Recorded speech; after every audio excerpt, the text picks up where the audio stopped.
Hi guys! Magandang buhay! Magluto tayo ngayon ng talong na ginataan. Pero bago ang lahat, intro, pasok!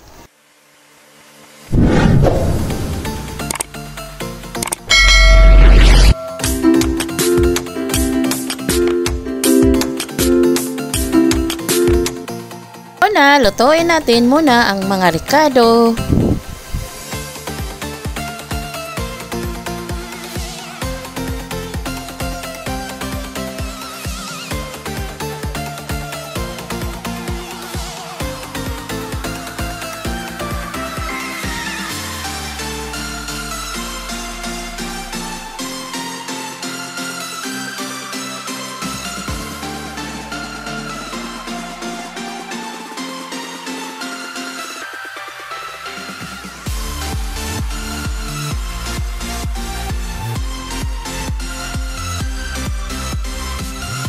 Sunod na natin ang talong.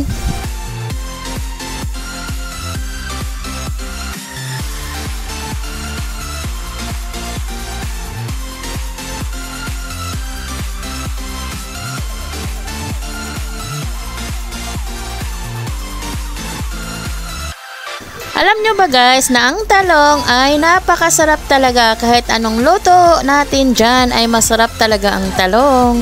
Iwan ko lang sa inyo, basta kami dito ay sarap na sarap sa talong. Wow!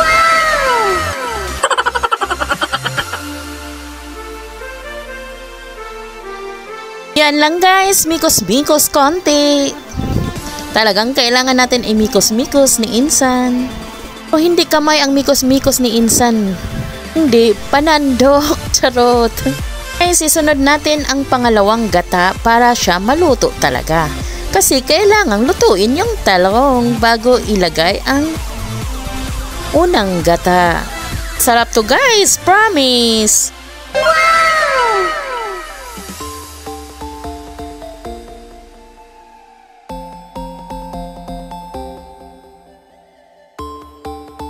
Guys, lagyan natin ng magic. Alam niyo na kung anong magic. Magic sarap. Pero hindi to sponsor gaya. Talagang lagyan lang talaga natin ng pang-magic para masarap. Tapos guys, nilagyan niya ng paminta kasi mahilig si Kuya DM ng paminta. Actually guys, si Kuya DM ang nagluto nito. Ako taga-tingin lang, charot.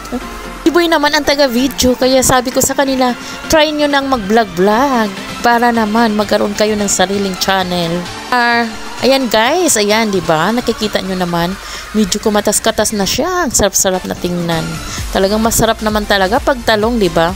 Alam nyo na yan guys, pag talong talaga, masarap talaga.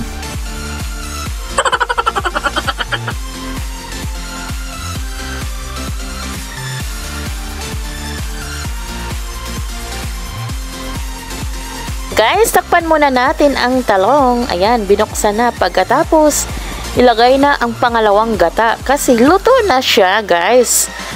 To make it short, sa storya natin, sa kwento natin sa talong.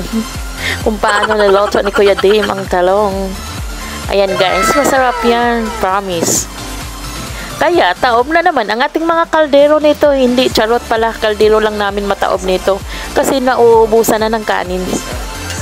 Masarap naman talaga, o diba? Makita nyo naman, no, kung gaano yan minikos-mikos ni Kuya Dim ang talong.